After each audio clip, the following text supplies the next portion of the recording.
Welcome back to another episode of The Beautiful Spaces. I'm your host, Laura Thornton. Today's episode is one of those conversations that reminds me exactly why this podcast exists. So I was joined by Andria Cowan Molyneaux, the founder and principal of AMC Designs, a designer whose career was built on intention, longevity, and unwavering commitment to doing the work well. Andria is deeply respected for her expertise in aging in place design, her thoughtful approach to project management, and her dedication to continuous learning. She is also the current president of the Decorator Designer Association of Canada, which tells you a lot about the trust and the leadership that she brings to this industry. This episode is about resilience and what it takes to build and sustain a business over decades through changing markets, evolving clients, the different seasons of life, and to ride out the market. And we talk about how Andria got her start and how she stayed relevant and grounded, and why community has played such a powerful role in her success, both professionally and personally. And I have to say, this was an absolute pleasure chatting with Andria. It was one of those conversations that flowed so easily and so honestly that after we stopped recording, we stayed on for another hour talking about our businesses and shared experiences and personal connection points that only come from years of this industry. But that's the magic of community, and that's the power of connection, and that's why resilience doesn't just happen in isolation. So you'll hear it clearly in this conversation. Andria's success isn't just about great design. It's about her presence and her integrity and her curiosity and showing up consistently for her clients, her peers, herself, and her team. It's raw. This conversation is open. It's super insightful. And yes, genuinely fun conversation. So I hope you enjoy it as much as I did. Let's dive into it. Welcome to the Business of Beautiful Spaces, a podcast that's specifically for interior designers and decorators. This is the podcast for designers and decorators who love creating beautiful spaces, but also know that building a profitable business, it what makes it all sustainable.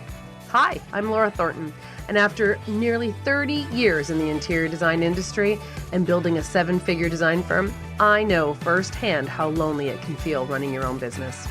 Making big decisions without a boardroom, without a business partner, or another executive team member to walk things through. That's exactly why this podcast exists.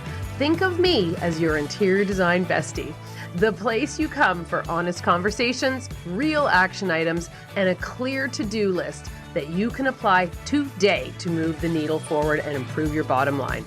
And if you can't get the answers you're looking for here, one-on-one mentorship with me is always available because no designer and decorator should have to figure this out alone. My goal with every episode is simple: to help you build a more profitable, confident design business and propel you into sustainable, successful future. So let's dive in. Welcome back to another episode of the Business of Beautiful Spaces. Thank you very much for being with me here today, Andria. I appreciate it. And I'm super excited to talk to you. Take us back to the beginning, and can you tell us how you started in interior design? Well, first, thanks for having me. I'm super excited and grateful to be on your podcast. So my story starts, I guess, in design starts in around 2013. And I went to Georgetown College in Toronto, Canada, Ontario, for those people that are not here. Yeah. And so I took interior decorating with a high focus on design-related space planning, drafting, construction. And I did that after a 22-year career in policing in the city of Toronto, which is still in Ontario, Canada. Yeah. So this is my second career, and now I've been at it for over 10 years, and I have a business in central Ontario, which services second properties. Is like cottage country. It's a lake area where a lot of people come and they'll have like seasonal residences. I mean, that changed during COVID, but that's kind of the makeup of up here. And that's the majority of our clients. Did you dive right in from school with your own business, or did you work for somebody else? No, I was like, I'm done with the man, like the proverbial man. And I was leaving government services after 20 plus years, and I wanted to go it alone and try the business for myself, with myself, and so yeah, I should qualify that I did work for experience in a marble shop. And I did learn a lot about solid surface and natural stone and countertopping. I did that for a few months. Um, and that was a great learning experience for me. But it was just like a little gig. I was in the gig economy at that moment, before it was even a thing. So we both know, like you go to school and they train you on fabrics and lighting and kilojoules and kilowatts and how to render and how to do all the things, but no one teaches you how to run a business. So like these are things that I always find so fascinating because as you and I were just talking before we hit record, uh, it's not for everybody. It's to select somebody who wants to basically have another child if you haven't had one already and call it your business. And we aren't taught how to do anything. We aren't taught how to run a business, and you dive in and wear many, many, many hats. And so where I'm going with this question is interesting because I'm not quite sure. But I think where I'm getting at is it sounds like you just did it right from go. You didn't work for someone else, learned some mistakes, which would have a really big difference. When I worked for someone for 7 years and basically, learned all the things under someone else's umbrella and got paid to make mistakes. Because let's be clear, you make mistakes. Mhm. So what was your first big move when it was just you for a while and then it was what? What was your first, was it an employee? Was it outsourcing? What was your first big moment where you knew you were scaling in a way that needed to change? Um,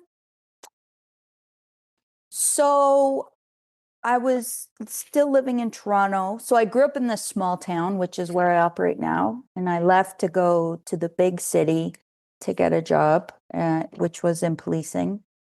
And I had bought a cottage up here. And then as I became eligible for an early retirement option, I I took that opportunity and I went to school. And I think the pivotal moment was when I got that like the real first job. And the real first job was up here.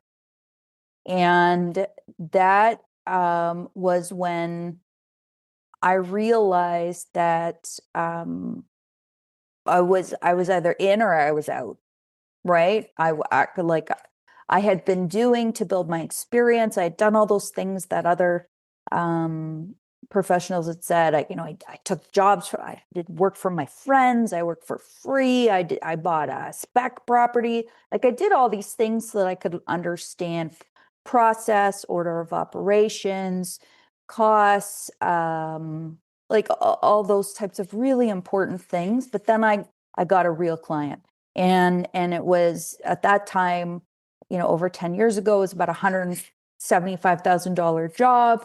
And I couldn't commute. I negotiated in the contract that I could stay and live there, Monday to Thursday and leave on Fridays because it was like 2.5 hours away from where I lived. And and it was that moment where I knew, A, this is 100% what I want to do, and B, this is where I want to do it.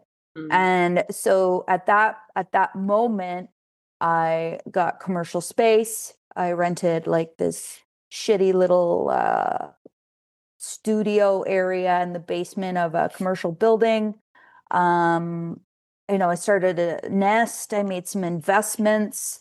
And it all happened in 2016. And I hired a junior designer to help me, but I had a part-time. I had somebody from finance right off the hop, helping with invoicing and that. So yeah, I think it was that moment where I landed really the first job, and that's when I dug in, and now I have many sleepless nights. Yeah. And I mean, you made it sound really easy, which we all know isn't the case. But for anyone who isn't used to cottage country, I mean, the logistics that you're adding onto your Yeah. with not living in that area or getting used to and you didn't have vendor, like that is a whole other layer Hmm. of learning on top of Hmm. your new business. So I know you made it sound very simplistic, but I can't imagine like all of those steps that would have taken when you're not in a city hub. But, and I know we're going to talk about this a little bit later, but in reality, I was never alone because I joined the association right Yes. in my first year of school, at like more than 40. And I was developing networks and contacts right from the get-go. But you're right, absolutely. The isolation is real. And the logistics of operating up here is very much a challenge. However, I have really made it an opportunity. So yeah, it's my Cinderella story. I still have swollen feet and can't fit in the shoe, but it's working out okay. Well, let's dive into community because that's how I have met you. Is because I'm a member of the DDA here in Canada, which is the Decorator and Design Association. You are the president of that, and not just on like all of Canada. And I would love to talk about the power of community because it was something that when I came out of school in the 90s, first I went to university, that was not the right fit. Lawyer was never supposed to be my thing. And I dropped out of university and went to go to school to be a designer because at the time you could not take interior design at university. There wasn't an option. Hmm. So I went to college, graduated, worked for somebody, did all the things you're supposed to do. And I went to all the shows and I went to all the things and no one would talk to me. Yeah. Yeah. And I remember it vividly to the point where I could tell you who they are. They still exist. Wow. If you think they're on my roster of preferred vendors, they are not and never Yeah. will be. And it's something that sticks with you where you didn't feel welcomed. And I wasn't in back in my 40s before I started becoming members of things again because it was such a bad experience and it wasn't Hmm. what it is now. Hmm. It was not what it is now. And I'm very grateful for multiple associations that I belong to and the education that comes along with it and the camaraderie and the community and quite frankly the sharing, which was never a thing. And so I love that you brought it up and said it's going to come full circle and that you did it right away.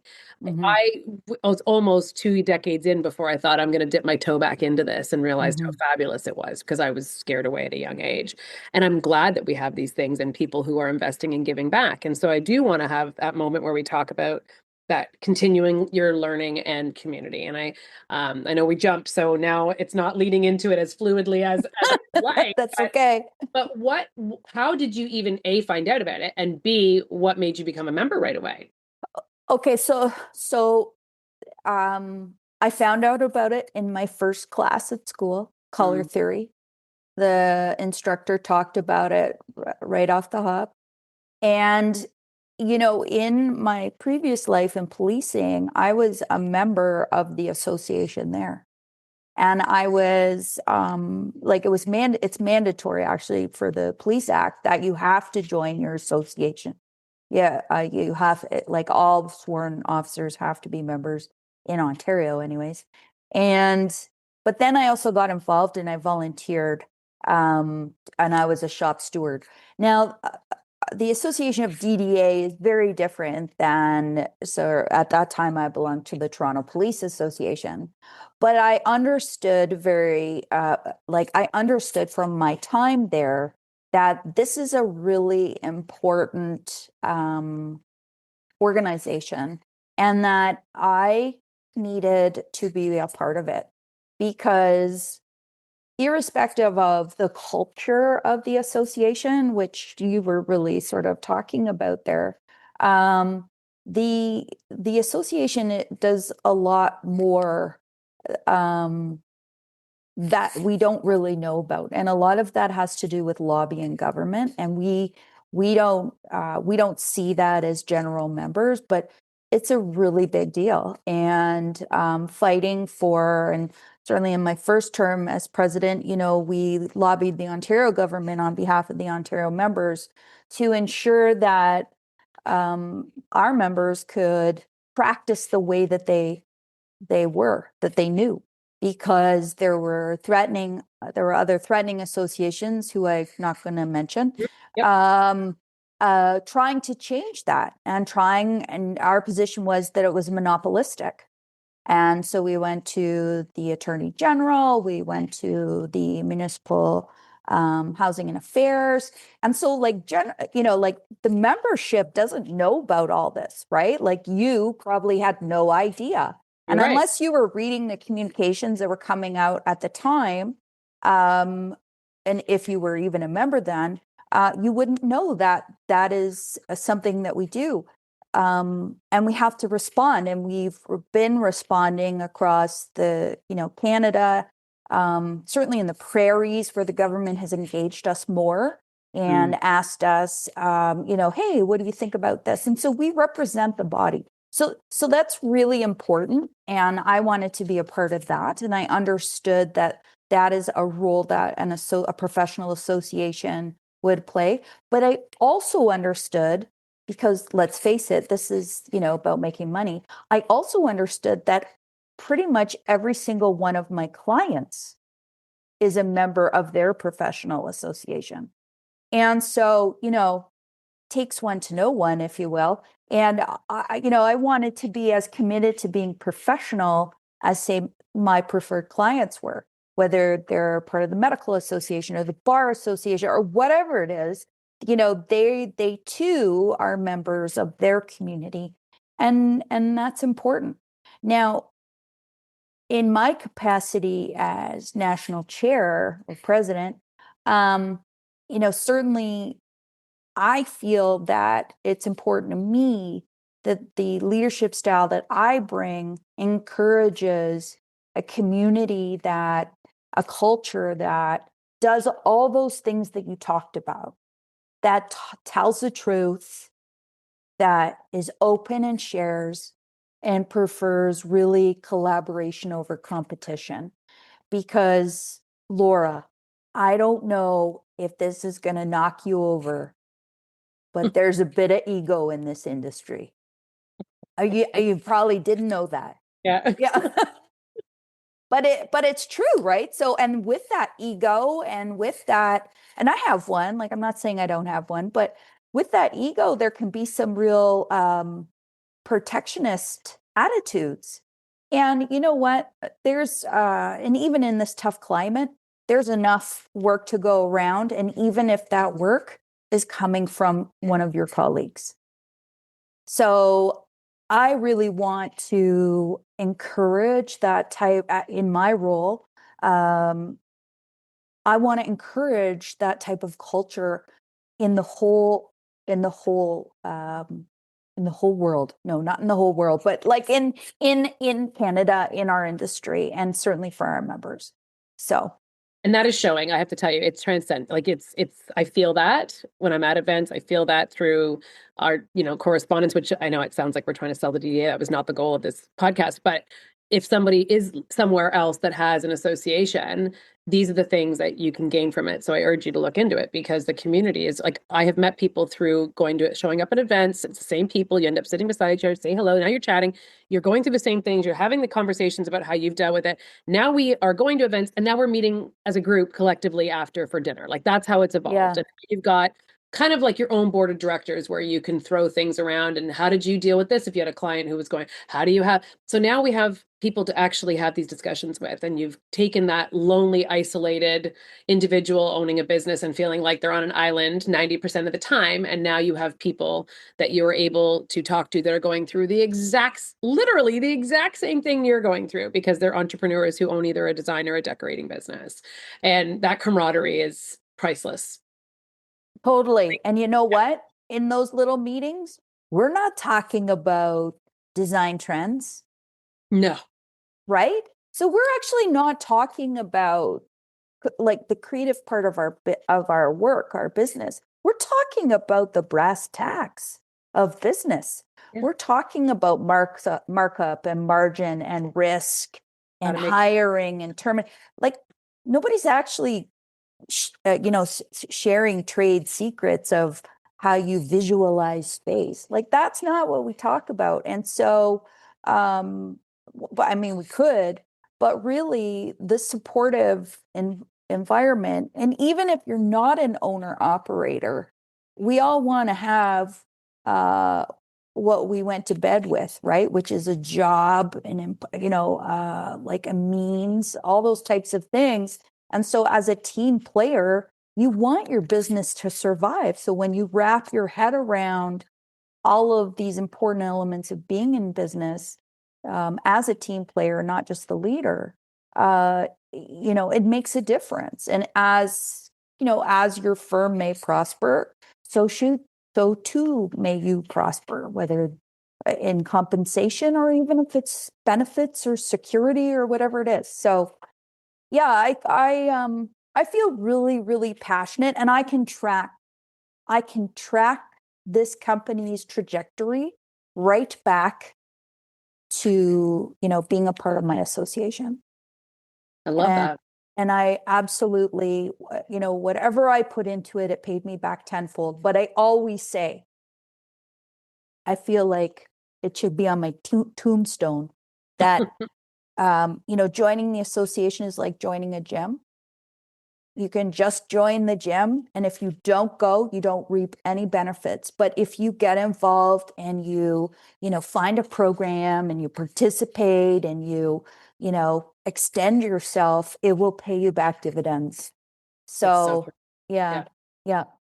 I also belong to the EO organization, which is just you can be any entrepreneur, and I'm on the Mhm. board there, and so I am not not a high roller of the board, but I have a role on the board, which had no idea how much time it was going to take me Mhm. and how much time I was going to give up, and then when I started to figure this out, I was like, well, this is more than I had bargained for, Mhm. but it again, game changer when you're involved and Mhm. you become and you're not just doing a Zoom call once in a while, you're actually in it and you are a part of it in a way that is helping mold it for others as well. It's really special, but even just making sure that you are involved. If you've paid X amount of dollars to be part of it and you're not showing up, then you can't really expect to Mhm. get that full fold back. But if you are full disclosure, I pay someone to do our newsletters here at Thornton Design. We have a marketing team that is outsourced and they do it and they do. And now I'm writing newsletters. Yeah, I know. I'm like, I took things to do. And now here I am Yeah. trying to come up with witty things to write. And let's Yeah, be clear, totally. that was not, anyway, but I think as long as you are willing to invest the time, it does pay you back in knowledge, in networking, in so many more ways that is more than just the dollar sign. Even though I'm unapologetically in business to make money, I am never going to apologize that that's why I'm in business I need to make money at the end of the day to pay everybody, to make this all Yeah. happen and to have a living and not just a living, to build wealth. That's always the goal, not just to replace a salary, which I've heard a million times on Yeah. this podcast, that you want to be learning how to further your business and scale your business in a way that feeds your lifestyle. Mhm. Off topic, but on brand of saying just you have to be involved. If you're not, then you're not doing your membership any favors. Uh, Yeah. and even with that continuous learning, which goes hand in hand with the association, that they're constantly feeding information to designers and decorators on not just business, but also product, which I think is huge. Especially there seems to be like a commonality where most of us have either you're a solopreneur or you might have a few staff members. So you're getting some things off your plate. But what that means is you have less time. I always find that there's this level of business where I don't know if you found this when you were growing, that you have so little time that you don't have time to go out and keep current on going to lunch and learns and doing all the things that Mhm. are great and knowledgeable, but you allow that to come into the designer studio or their home office and they can do it both ways. You can do the lunch and learns and you can do the Zoom calls. That means that you're not driving. Yes, you might not be meeting or hanging out with the other designers in that particular scenario. But when you have the least amount of time in your life, when you're running your Yeah. business, it does give you that flexibility to be able to take some of this off and watch it on a Zoom call, which I think also has a lot of value for sure, for sure. Okay, I'm rambling. So I'm going to scale this back. I know we covered that. But I want to talk about your business because you have scaled a business and you have a very successful business. And I'm going to circle back to resiliency because we've gone from the highs of the COVID Mhm. to I've been calling it the valley of death, was absolutely terrible, and now Yeah. we're coming out the other way, but we've Yeah. all rode this roller coaster, and you've been in business a long time, a decade, more than a decade. Tell me how you ride this out. How do you stay positive when we're riding the roller coaster of entrepreneurship? Yeah. Well, So I will give a little bit of context for the lucky people that are here listening to this. So ACM Designs is a full service interior design firm. We have 18 employees. We have a design side, which has, I think, 5 of us in it. Then we have administration. Then we have carpentry, fine carpentry as part of what we do here. And then we have a very cool part called Burled, which is a bespoke shop. So when you talk about the journey or evolution of business, I mean, this baby's been going at it. But what happens is, with all that growth, which is very exciting, and a lot of people measure that as success, comes with that is overhead. And overhead, is it okay, Laura, if I just tell numbers, if I just You can tell share my any. truth? Okay, so like my overhead here is 105,000 a month. Okay, my salaries are close to $1 million a year. With this kind of enterprise, I have vehicles, I have tools. I just bought a $5,000 lathe today, right? I'm going to take that to my girlfriends and start bragging. But The question is, do they know what it is? it's fun. But so like there's a lot of that, and in November, it stopped, and we had basically no leads until May. And I track it, right or wrong. I track it from the US election to Canada's election.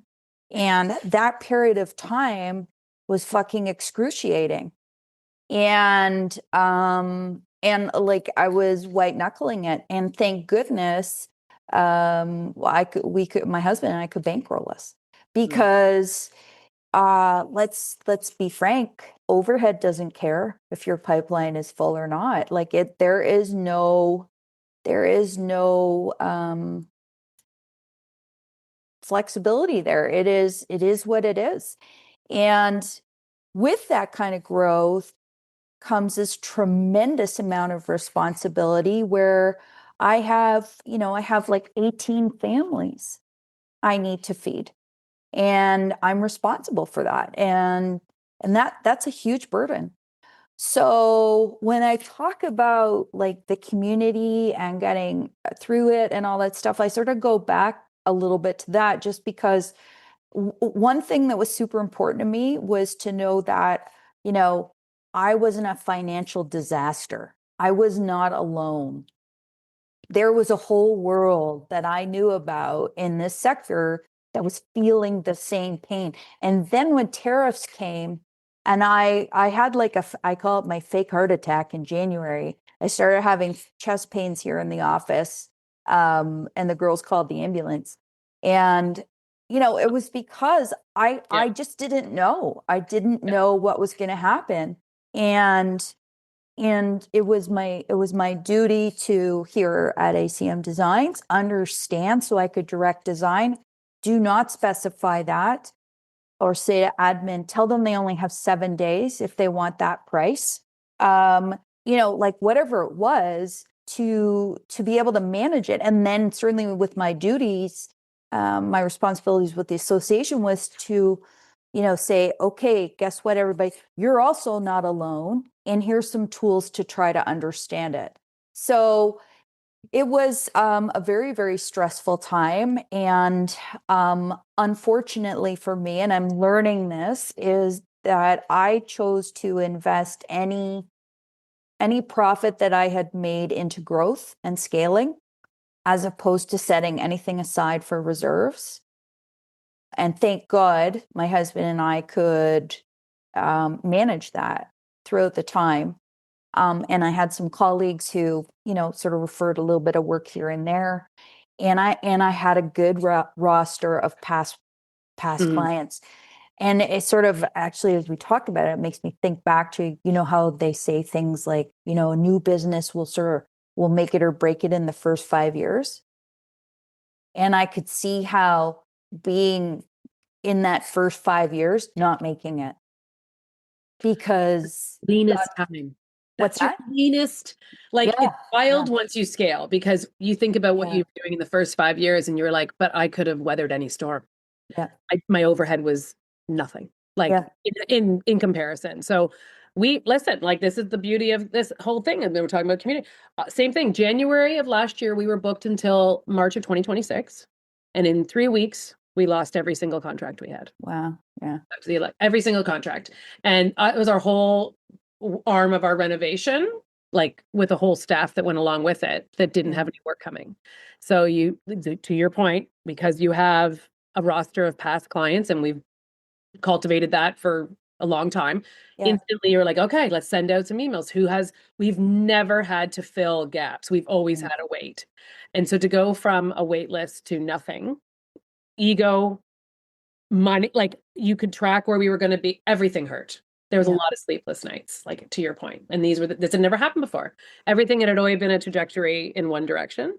And to yeah, all of a sudden have something where it wasn't just plateauing and you're like, okay, how can I get us over this plateau? It was the valley of death. yeah, I thought we totally. were headed to the valley of death in a desperate, desperate way. Thankfully, the phone has been ringing again, but I think people were listening to the news, as you should, and it was scary there for a few Mhm. months. And tariffs talks were detrimental. Yep, And we just came off the COVID high, which, I mean, we were all, I'm sure everyone was in the same boat where you could turn business away and not think twice about it. All of a sudden, you feel like, are you back going to start to take projects where you might not enjoy it, but it'll help keep the studio lights on?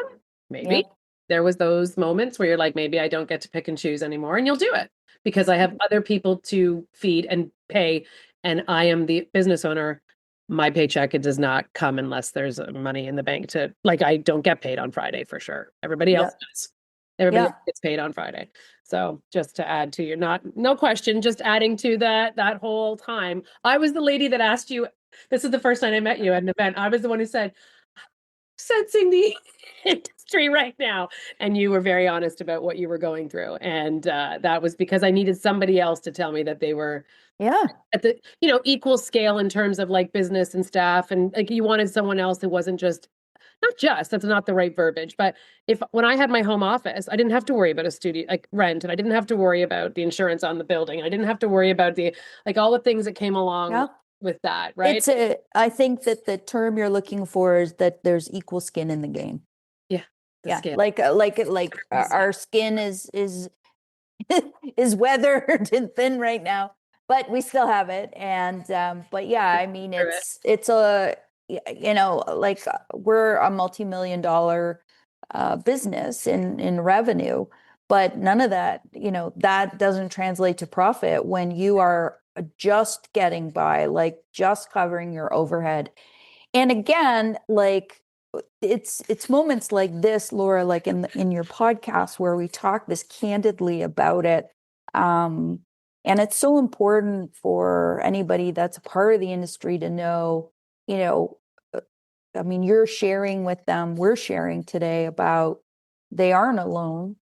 And that the struggle can be really, it can be physically impactful, like it did to me, like having that fake heart attack. Um, but that if you rally together, you can kind of make it through it. Or if you're just starting out on your own, um, to maybe sock some money away for that. I mean, there are lots of books that say that you should have 3 months of operating in the bank aside. I'm like, I don't know I've never even heard of this thing called saving. So I don't even know what that means, but because I've just reinvested. But yeah, maybe you would do it differently. I probably wouldn't have, but I mean, if they say hindsight's 2020. And you don't know what you don't know until you do, or Yeah, right. Yeah. right? Like if we were always on the trajectory of didn't need it, that's fabulous. Why would you Yeah. otherwise? And even when we go through at the beginning of every year, we have a top line meeting, but I also do it first in my head. Like I do it, right? I'm pen to paper gal, like I'm old, right? So like Yep. everything goes on pen and paper. And I think of the worst case scenarios that could happen that I need to be prepared for. And I still couldn't have been prepared Yeah. for this year. Like it was not even a thing that I had like written Yeah. down. Like to the point where I write down like things that will never happen because that's the way my mind works. I write down like a natural disaster, like as if I live Yeah. in Florida. I don't like, but I write down all the worst case scenarios of what could happen Yeah. that would devastate the business, and I could never have predicted. So, we can plan all we want, but once we learn, that's I think when you learn and then you make it better moving forward. But I created a whole like out of this podcast, which was to share and to learn. The common questions I get all the time is about money. Yeah. It's the one thing I get asked, how do you make money? How do you charge? How much money do you pull from your business? Like it's always about money. And Hmm. I know that's a weird topic for a lot of designers to even talk about with their clients. So, they can't have the conversation with themselves or whoever it is. So I get asked that all the time. And that is why out of this, I did create a program, and then I teach people how to charge, but also how to save and also how to build wealth, because it's something we don't discuss. Like, Yeah. as we're learning about how to run our businesses and processes and sharing, I think this is another element that needs to be shared because it's huge and we work so bloody hard. And Yeah. you have to be able to save for the days or to be able to retire. And this, so on this happy note, here's a little Yeah. for you. uh Geez. So I was at a conference in Nova Scotia last month, and a speaker got up, and he had sold his business for bazillions and millions of dollars and now runs a camp for kids, and he's telling us all these really great stats. And then the ending stats right before the end of the day was, well, the average entrepreneur shaves off 5 years of their life due to stress. And I was like, that's great. Wow. And then it Yeah. was, and 60% of entrepreneurs have addiction issues, mostly alcohol. And like he's going through all these stats where I was like, this is terrible. And then he says, and sponsoring the open bar tonight is so and so, and now the doors are open. Yeah. And it was like a mad rush for this open bar. But I just thought it was these funny little nuggets of like the things that we choose. Yeah. And you were saying you were having this fake heart attack. Years back, I had an issue with cortisol before cortisol was a buzzword, and I thought I'm Googling what's a stroke in women. I was 38 years old. What's a Yeah. stroke in women? What symptoms of this? And these are the things we do to ourselves willingly every day because we're Yep. entrepreneurs. We just ride this frequency up here. So, I mean, resilience, I think, is the key for any entrepreneur, but especially women running interior design firms. I think there is something to be said about having to pay and make sure 18 people on your staff are getting paid on Friday. That's a lot of pressure.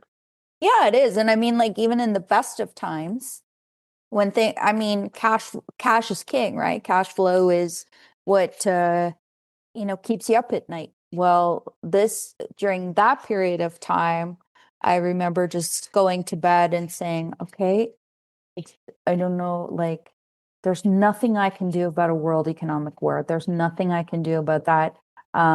Okay. I'm gonna figure it out. And then some of the strategies that I'm happy to share, like what part of the thing that we did do was for anybody that has a team, because they're scared too. Mm-hmm. Right? They're scared too. They don't know. I mean, here in Ontario, I worked through a period of time called Ray Days, when we took Mm-hmm. 5 days off a year unpaid, which was actually great. But anyhow, I had to, when you have multi-generational workforce, everybody's context is different. Your experience is different. I mean, I grew up through the Cold War. I feel so old when I say that, but it's true. But we went through it as a team, and so we talked and we had a strategy, and I talked to them about uh, the Ray Days, not the Cold War, and what we did was we did an hours reduction across the board, and we moved construction from 40 hours a week to 36 hours a week, and they worked 4 days a week instead of 5. And then we did, right? Yeah, Yep. 4 days a week, 9 hours. I don't know. Anyways, we saved some money. And then design went down to 4 days a week. And then we would rotate through who was off Mondays, who was off Fridays, did they have a doctor's appointment? Like we worked through it. And we did this for a couple of months. And that saved us some money, which was super helpful. Yeah. But I mean, we talked about it, and as a team, we had a team meeting, and I said, listen, instead of one of us bearing the burden, we're all going to bear the burden together, and we'll get through this together. And if you can't put a food on your table, then you need to let me know and I'll figure something out. So we did that for a couple of months, but that couple of months saved us like $25,000 or something, which was a big deal at the time. Yeah. It was a big deal. That's a lot of money. Yeah. Yeah, it was like at least 10%. And then it helped. But also I think that with having a team, we all understood the magnitude of what was happening. And that, while I, enjoy a nice lifestyle, I'm not out there rolling into buckaroos and they're, working for free. It's not like that. We all felt that pain. And I think that as far as workplace culture goes, we all felt like we made a difference together. Not just one person didn't just make a sacrifice, we all did it. I love that. So that was like, that's the fairy tale part of it. And then, it still went on, but we're better now. We're better Yeah. now. Yeah, you can feel that it's coming out. The other people are. Yeah. Yeah. I mean, and again, we're a luxury service. I don't think it matters, what tier of Yeah. design you do. Not everyone needs help picking a sofa. Like Yeah. it's a luxury service, doesn't matter what you're doing, if you're decorating or if you're design or your renovation or your drawings, it's a luxury that someone can easily give up. And so, there's something to be said about people now being like, okay, this talk has gone on, it's just talk and we can start moving again. But doesn't mean that it wasn't difficult while we were doing it. And so I know we just went down the depressing part of entrepreneurship. And so how do you keep the passion alive? How do you keep staying positive and good natured and humored that you are? So how do you do that? What does that look like? I Besides mine, as I just said. yeah, that's not part of my strategy. Okay. But That's wise. Yeah. but I have really over the years figured out what I love about my business and this business. And the part I actually realized that I love sales and I love clients. And so for me, setting this company up for its next life and as part of my legacy, if I can stay in sales and clients, I'll be like cleaning my teeth in a tray at the end of the day and putting them back in the morning and selling deals. Like it's funny because I came from policing, right? Like I used to write search warrants. Like I could get in your underwear drawer like nobody's business. Yeah. Now I'm selling The this like drawers. Yeah. I'm selling the drawers, right? Yeah. No pun intended.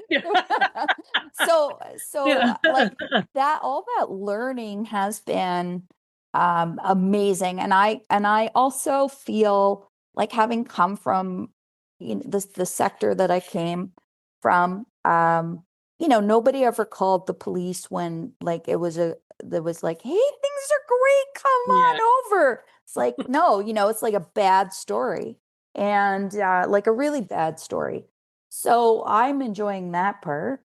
I enjoy mentoring the people that are part of the company and maybe part of the next generation, because I have no idea how that works. And I every day am learning about the business of business. And so I feel grateful for that. And that's certainly, and it's part, going back to the association again, it's part of that community that I have. And now I have this like super group of like almost like mastermind. We call ourselves the Power Girls. And we all have like businesses and we talk about things like, I currently have 4 staff members on leaves, 2 medicals, two maternities. Like, how do Yeah. you manage that? How do you juggle through that? How do you fill those roles? How do you um how do you how do you talk about it? How do you manage performance when really it should be something that someone needs help with? there's some type of human tragedy going on there that they need help with. And so it's affecting their performance, but maybe performance allows you the opportunity to help them. So I love that part of it. But, as you grow, and this could be everybody's goal, but I would say that I made the most amount of profit when there was four of us. Same. That's Yep. when I had two designers, myself, and operations. We had made the most amount of money, and we took on lots of risk. I think that this community is too afraid to take on risk. Like I hear a ton of different designers say, "Oh no, I wouldn't project manage that." And I'm like, "Well, you don't think you're on the hook for it anyways?" "Oh, I Yeah. could have pushed away risk." And I think that's so stupid. But That's what anyway, insurance is for. That's what you have. exactly, 5 million for exactly. insurance for, or 10 And million, whatever makes you sleep better at night. totally. And just know the rules. Yeah. Just know People the say that rules. about procurement. A lot of designers don't even want to buy the product that they specify, That's crazy. leaving much money on the table. And I get it. It's scary until you do it. It's Yeah. scary until you do it. And that's like, I love that you brought up sales because I feel like, well, first of all, that could be a whole other podcast. And that is Yes. something that I think should be taught in school, or should be there should Mhm. be a design business school, because that's the thing that people are afraid, is to ask for the sale. Yeah, totally. And I I don't and want to I be I pushy. I don't want to be pushy. I don't want to, but you have to know how to sell your, yeah, we could go down that rabbit hole. We'll have to make it 2.0, because that is, I love that you said that, because that nobody has ever said no. that they love sales. Everyone's trying to not be the pushy salesperson. Yeah, and I don't think I'm pushy. Oh, I didn't say Like, you were. Sorry, I no, didn't mean no, it no, that. I know. No, That's, it's I think, okay. I I'll think send that's how you. it's viewed. Sorry, I didn't mean that. No, I'll send That's you hate how. mail Yeah, later. But no, no, no, no. I mean, like, I don't think I'm pushy. yeah. Like to And I didn't me, mean that. I think people view it as sales are pushing. yeah, no, They're no. afraid to be viewed that way. And I think before I got into this, I would think of sales of like, used car lot. Totally. And That's why I didn't want to say that. That's yeah, exactly what I was thinking. Like, just you know, yeah, stereotyping, and I don't I know. participate in Same. that. No. But but um but yeah, I think that sales is about a relationship. And you know, um I when I go into these relationships with clients, like first of all, even though yes, like you alluded to it before, we 100% took some jobs for cash flow that I would not have taken in those 8 months because I did not like the people Yeah. or we were not value aligned.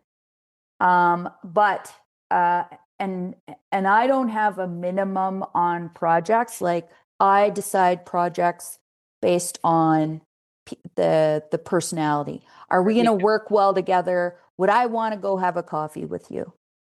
Right? Because if not, we're not going to work well together, and I'm not going to feel comfortable being myself. And I swear, and I'm unapologetic about that part. Well, actually, I shouldn't say that. I actually tell people I swear. So if it's a problem, you need to tell me that. But that's who I am. I can't, like, I bought drugs. I was like an undercover prostitute. Like I did all these things for like 20 plus years, And Yeah. it wasn't always, I watched a lot of porn. Like, it just wasn't um every young woman's desired path. But it's part of that who I am and why I tell the truth. And it's like what I did. And clients actually find it refreshing because it's just honest. Yeah. So I like that part. And what I came to understand before was that I was doing that in policing. I was building relationships. It was just different stakes. I wasn't selling a product. In most cases, I was selling either trust or I was selling a ruse. And so I was trying to get somebody to turn themselves in or get information or whatever it was. So I've been doing sales for 20 plus years. I just didn't understand that. And now I don't, there's no ruse. It's just the truth. And I don't have a problem talking about money and saying, I'm sorry, but that's just how much it costs. Mm-hmm. It just costs that much. And if somebody's offered that to you, like a perfect example is in the middle of all this difficult economic time, I have this project, and the cabinetry budget is $300,000. And they had gone and gotten another price, which was, supply install for 300. And the price that they got was at least 40% or close to 40% less than mine. And I said to the clients, like, I want your business.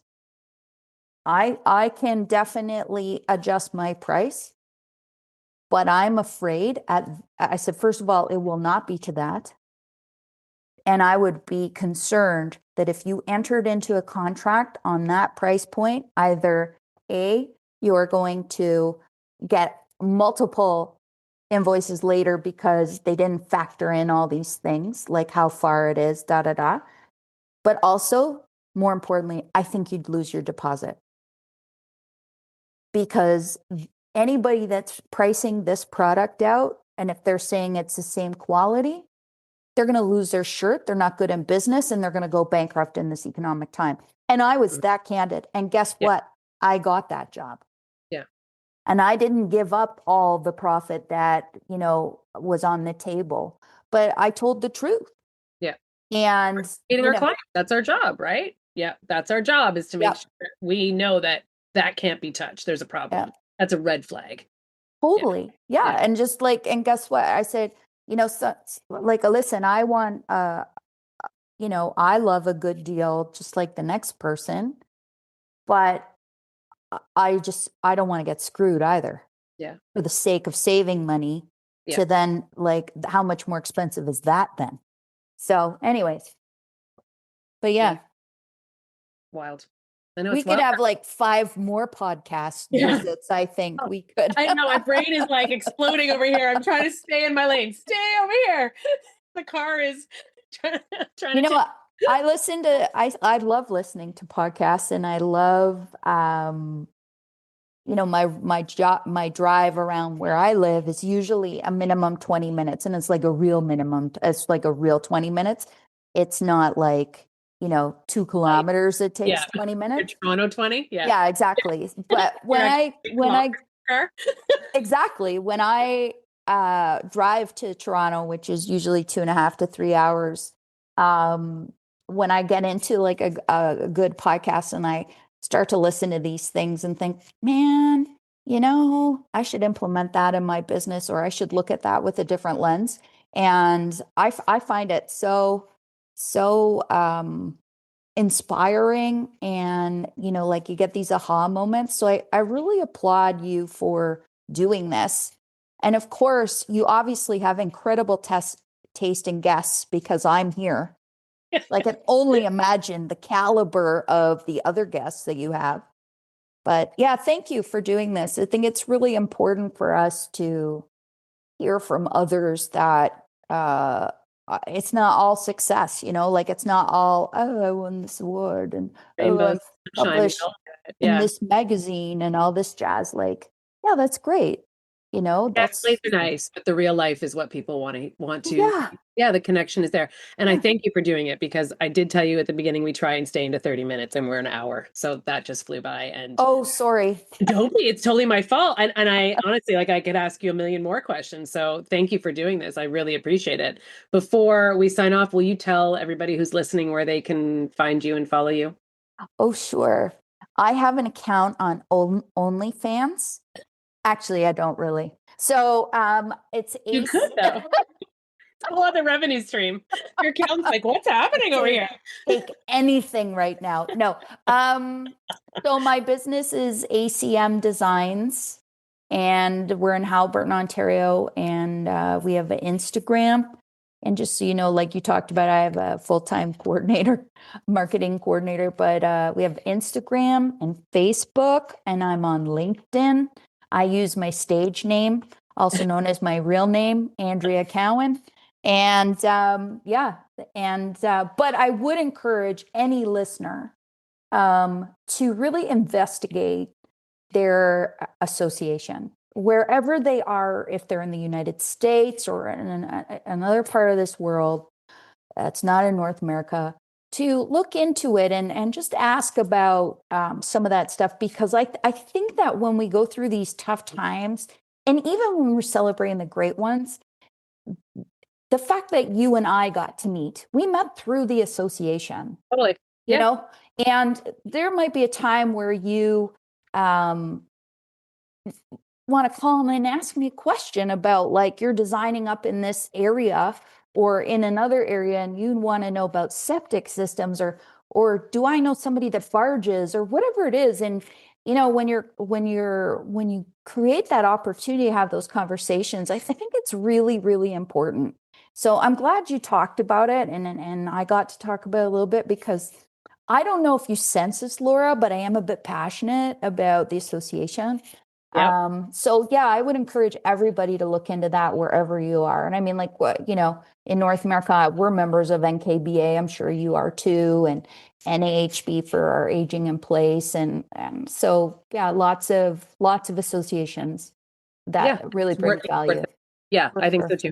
And if you had a bad experience like I did at some point, try to just look past it, because there's a lot of people who feel exactly the same way as we do and Yeah. are looking for other like-minded individuals.